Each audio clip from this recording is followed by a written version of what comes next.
नमस्कार, गावरान तडकामध्ये आपलं स्वागत आहे। आज आपण झटपट पास्ता बनवणार आहोत।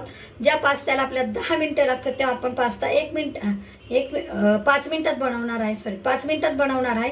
तर आपण 1 वाटी पास्ता घेतलेला आहे, हिरवी मिरची कट केलेली, लसूण कट केलेला आहे, 1 टोमॅटो आहे, 1 मोठा कांदा आहे आणि नंतर कोथिंबीर टाकण्यासाठी कोथिंबीर घेतलेली आहे आणि 1 ग्लास पाणी घेतलेले आहे। थोडं आज आपण पास्ता कुकर मध्ये करणार आहोत जो 5 मिनिटात होईल। कुकर मध्ये आपण आता तेल टाकून घेऊ। याच्यामध्ये जिरं टाकायचं, आपलं जिरं राहिलेलं आहे टाकायचं, मोहरी नाही टाकायची, फक्त जिरं टाकायचं। आपण आता याच्यात कांदा, टोमॅटो, मिरची, लसूण टाकू। पहिला लसूण टाकू, मग कांदा, टोमॅटो आणि मिरची टाकू आणि शिवाय त्याच्यामध्ये 1 चमचा जिरं टाकू। आपण आता त्याच्यामध्ये ते टाकलेलं आहे, सगळं टाकून दिलेलं आहे, जिरं पण टाकलेलं आहे। आता त्याच्यामध्ये आपण मीठ टाकणार आहोत की जेणेकरून आपला कांदा लगेच हे होऊन जाईल, परतून जाईल।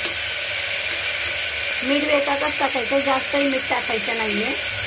कांदा परतत असताना आपण त्याच्यामध्ये लाल तिखट, हळद, धणे, जिरे पावडर टाकणार आहोत आणि थोडासा गरम मसाला, आपण हळद घेतलेली, मसाले टाकून आता हे सगळं असं मिक्स करून घेऊ। कांदा थोडासा चांगला परतून घेऊ, कांदा टोमॅटो। आपण आता हे सगळं मिक्स केलं। आता याच्यामध्ये आपण आपला पास्ता टाकणार आहोत आणि चांगलं परतून घेऊ आणि थोडंच पाणी घालणार आहोत आपण, पास्ता बुडेल इतकं, जास्त पाणी घालायचं नाही। जास्त पाणी घातलं तर आपला पास्ता पूर्ण गाळ होऊन जाईल, म्हणून थोडंसं पाणी पास्ता बुडेल एवढंच घालायचंय। आपण आता याच्यामध्ये पाणी घालणार आहोत, फक्त पास्ता बुडेल इतकंच पाणी घालायचं, जास्त पाणी घालायचं नाही आपल्याला। आणि आता झाकण लावून 1 शिट्टी करून घेऊ आपण। 1च शिट्टी करायची, जास्त शिट्ट्या करायच्या नाही, 1 शिट्टीत आपला पास्ता शिजतो। खोललेला आहे, आता त्याच्यामध्ये आपण कोथिंबीर टाकणार आहोत अशी भरपूर सारी, मिक्स करून पास्ता आपण सर्व करून घेऊ।